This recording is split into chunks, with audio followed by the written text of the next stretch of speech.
Hi friends, இன்றைக்கி கனஜீவாமிர்தம் பண்ணலாமா? நான் நாட்டு மாட்டு கோமியம் எடுத்திருக்கேன், வெல்லம் எடுத்திருக்கேன் 1/2 கிலோ.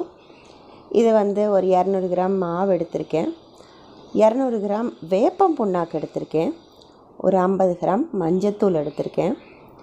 இது பிளாசம் மிக்ஸு எல்லாமே கலந்த ஒரு இதில் என்னென்ன இருக்குதுன்னு டிஸ்கிரிப்ஷனில் தரேன், பார்த்துக்கோங்க. ஒரு 10 கிலோ சாணி எடுத்திருக்கேன். ஸ்டார்ட் பண்ணலாமா? ஃபஸ்ட்டு மாவு,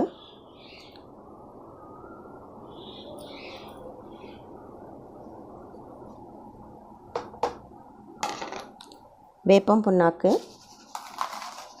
வேப்பம் புண்ணாக்கு எதுக்கு போடுறோன்னா, நார்மலாக கனஜீவாமிர்தத்தில் வேப்பம் புண்ணாக்கு போட மாட்டாங்க. நமக்கு இனிப்பு சத்து இருக்கிறதுனால